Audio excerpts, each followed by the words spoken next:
Hello. It's a good and brand new week. I hope that you're doing well. And the weekend was awesome.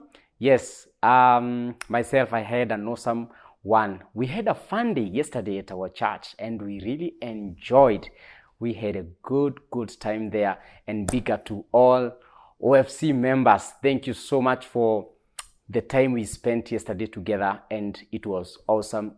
To all those who came, asanteni sana, and karibu to this weekly video show.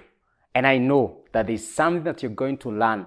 You know, we come here every Monday to start a brand new week, and we're here to give hope to people in marriage, and we are here to say that marriage works. I know there will be issues here and there, but I can assure you, as we try to kusaidiana hapa na pale, I can assure you that we are going to stand strong. So my name is Willie Kinyash, na ukipenda Dr. Love, and other people out there, they call me the Undisputed. And this beautiful evening, I want us to talk about the issues that kills love in marriage. How can we spice up our marriages? How can we keep the sparks alive in marriage? And there are many things that we need to do so that we can spark our marriage life. And I want us to start by looking at some of the things that can kill marriage. And maybe before we end this broadcast, maybe we also need to look at then what are we supposed to do so that we can keep love alive in our marriages. And the first thing I want us to talk about, it is lack of effective communication. Yes, you get it right. Lack of effective communication. There is no relationship under the sun that can be able to prosper. There is no relationship here on earth that can be able to thrive without proper and effective communication. There is a reason why I am using the word effective, because communication is two-way. There is this person who is sending the message, and then there is the person who is receiving the message. And so when I am sending a message, are you getting the message that I have sent to you? And that is why I'm using the word effective communication. And so when we are talking about having effective communication, it is when you're having that candid conversation. If there is something you have not gotten right, tafadhali wacha kujijazia, uliza, ask your spouse, my dear sweetheart, I didn't get this right. Kindly, can you expound more? Or can you explain what you meant by saying this and that? When we fail to have communication or the effective communication, then we are going to mess up. There will be no love in this marriage, because I'll be thinking my things and you kwa mind yako na kuna vitu zako zenye unafikiria. But we need to come together, communicate, and understand each other. And so communication is very key. And as I said, there is no relationship that can be able to thrive without communication. Even that between us and our God, it can only be able to thrive through communication. And we pray. Yeah? We communicate to God through prayers. And so if we can be able to communicate to God so that we can continue building our relationship. What about yourself and your spouse? What about you and that person? You say, this person means a lot in my life. Can I shock you? Do you know, even your parents, wazazi wako, your relationship with your parents cannot be able to grow if there is breakdown in communication. And so maybe your parents, they are far away from where you're living. I'm telling you, and I am assuring you, if you're not communicating, picking that phone and calling them, the relationship will be broken. And so if you want our marriages to remain strong, we must work on having effective communication. How do you communicate to your spouse? When things comes, when issues arise, how do you communicate to your spouse? Do you know even keeping quiet, going silent on your spouse, it is communication. You're still communicating. There is something you're saying when you're not talking to him. When you're not talking to her, there is a message that you are sending to him or her. Probably, yeye anajijazia anasema, this dude is totally done with me. Amemalizana na mimi. And that is why haezi pata time yangu ya kuniongelesha. And so we need to create time and have that communication. And let me tell you, when you got married, you didn't marry an angel. This person is a human being. This is not an angel. And so when you have an issue, instead of murmuring and complaining out there, come out straight and tell him or her, baby, here and there, umenikwaza. Things are not working right. And so we need to work on the way we communicate with our spouses. The second point I want to talk about is loss of physical attraction. When you are dating this girl, ulikuwa unaona figure, ulikuwa unaangalia the lips, the fingertips, and the hips. Sasa, you've been married for 5 years. They are babies. And so the figure is no longer there. And this dude used to have Missouri. Ametoa Missouri sambaba. Sasa, hapati time, he's been too busy. He's not getting time to go for the gym. And so Missouri imeanza kupotea. And so loss of physical attraction can make you to feel like the feelings or the love you had for this person is no longer there. And you might be tempted to start looking or seeing another person who could be having the kind of the physical features this person had when you were dating or in your first days of love, in the first years, the second year of your marriage. And, and as we talk about this, I am not saying that watu wajiachilie. Hapana. This is not what I'm talking about. Ni vizuri tujieke vizuri. Let's continue keeping fit if it is possible. But one thing I want to assure you, if you stop seeing that beauty you used to see in your spouse when you were dating, when you were first in love, there will be danger. And this is going to kill the love for you and your spouse. And so you need to continue speaking to yourself and reminding yourself, this is the person I loved. And so up to now, I must continue showing love to her. I must continue showing love to him. But let us do what you're supposed to do. If it's doing some exercises, let's continue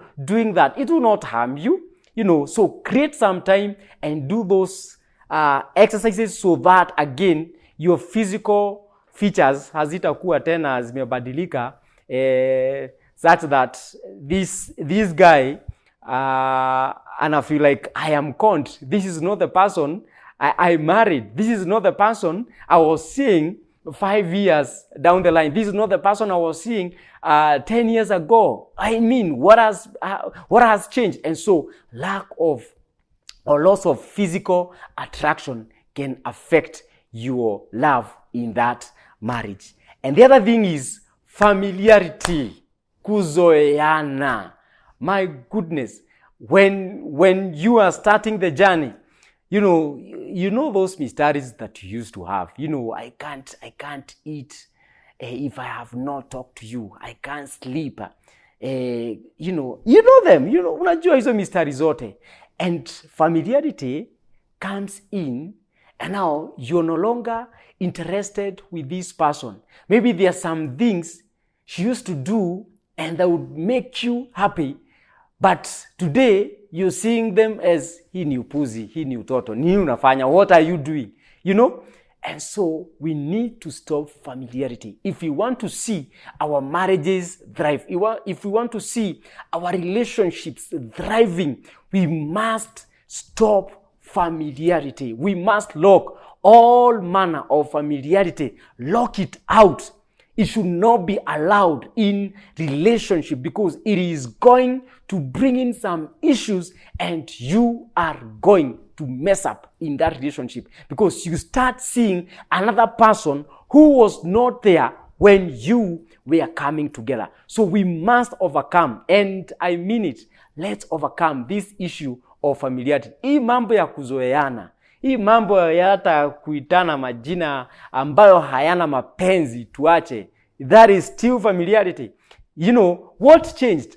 That when you were first in love, you used to call her beautiful names. You used to call him beautiful names. What changed? That now he is Babanani, he is Mamanani. Can you continue calling him or her those names? And if there's an issue, can you call this person and have a conversation, as we've talked about having that effective communication? If maybe there is something that is making you feel familiar or get familiar to your spouse, can you sit down and have a discussion and ask your person, can you change in this place? I don't love the way you're doing things, and this is making me feel like ninakuzoea. Can you change in this particular area? And who knows? You might speak it out and this person can change, and then this thing called familiarity, it is broken. And so let's not be familiar with this person. Remember, this is one person who means a lot in your life. And so if this is the person who means a lot in your life, you should not get familiar with him or her. The other thing is less personal relating. Less personal relating. And I want you to flash back and remember those days when you fell in love. You know, there are those things that you used to do. You know, those coffees, those movie nights, those dates. Then what changed? What has happened? That now there's less personal relating. You're no longer relating to this person. Can you go back to those days and start relating with this person? Because this person, when you came together, there were many girls, there were many men out there, but you made up your mind and said, this is the person I want to spend the rest of my life with. And so if you made up your mind and nobody forced you, it is you who said, yes, I want to spend the rest of my life with this person.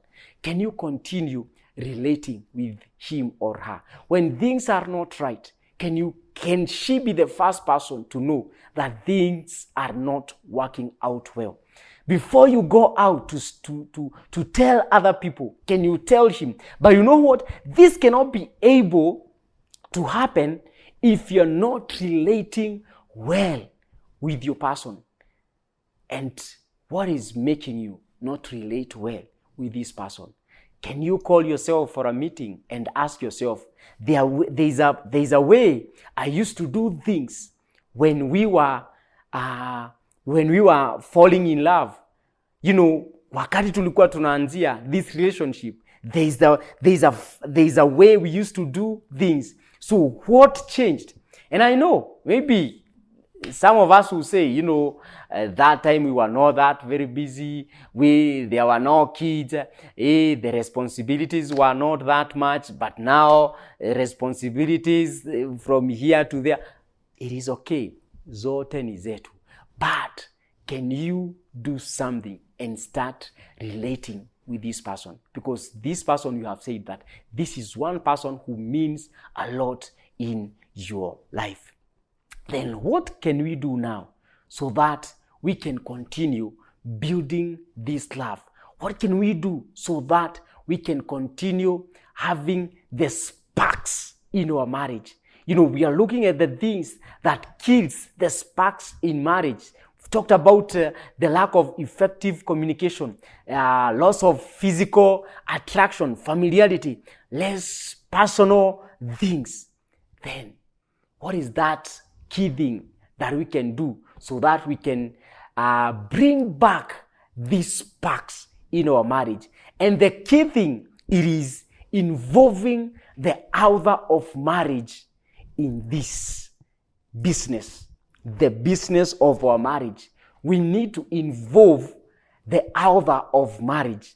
And I need to pose a question and ask, who is the center stage of your marriage? In that marriage, who is the center stage? Are the kids the center stage? Business? Finances? Who takes the center stage of your marriage? If it is not God, then there will be some issues, because we need to continue reminding ourselves that God is the one who started the institution of marriage. And so we must involve him day in, day out. We must tell him whatever we are going through in our marriages. If you want to see your marriage thrive, if you want to see your marriage grow, if you want to see your marriage getting to another level, involve God, who is the author of marriage, before you run out to other people out there to tell them your troubles and your problems. Can you run to the author of marriage and tell him, God, this is what we are going through in this marriage. Come through for us. Involve him in every matter. Involve him. And so, have you made God to be the center stage of your marriage? If God is not the center stage of your marriage, then you need to put a pause and start building another foundation, a foundation that will be founded in God himself, and tell him, God, take over this marriage. And I can assure you, as you make him to be the center stage of your marriage, there are some issues that has been there and they will just go. Maybe there has been unforgiveness. God, as you involve him to be the center stage of your marriage, he is going to teach you how to forgive, and you're going to enjoy that marriage. And the second thing is understanding your spouse. Do you really understand your spouse? And we need to come to a point of a realization and realize that all of us, we are wired differently. And so each and every one of us, we have got our character traits. We have got our personalities. Do you really know the character of your spouse? Because if you don't know, there are some things they will do for them, wanafanya kwa sababu it is their personality. And this is where now we even talk about the temperament.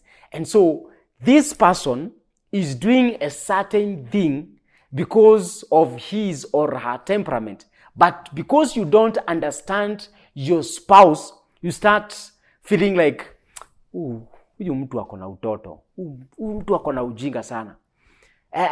Maybe your spouse is a sanguine. Sanguines, these are people they are all over. They just, watu kwa makelele. And so if you don't understand your spouse, you might find yourself feeling like, this guy is too much. And so do you understand your spouse? Because if you don't, then there are some things they'll be able to do and you'll not be able to forgive them, because for you, you'll think, huu ni kujifanya najifanya, yet it is a character trait or a personality that he has. And then the last one, be real. Be real with one another. Just be real. If things are not working, they are not working. So wacha kujidanganya. You cannot lie to yourself. If there's an issue, there's an issue. So be real to one another. Call yourself for a meeting and say, hey, things are not working, and the reason why they are not working is 1, 2, 3, 4. Can you change here? Can we do something here? And I can assure you, as you stand to be real, you are going to enjoy that marriage. So thank you so much for joining me. It is always pleasure having you around. And kindly, if you have not subscribed to this YouTube channel, kindly do so and make sure that you set that bell that every time we are on, you can be notified. So thank you so much. Kindly share this link with your friends. Remember to like and please leave a comment. So thank you so much. The Lord bless you and see you next week. And may the Lord bless your marriage and your relationship. Kwaheri ya kuonana.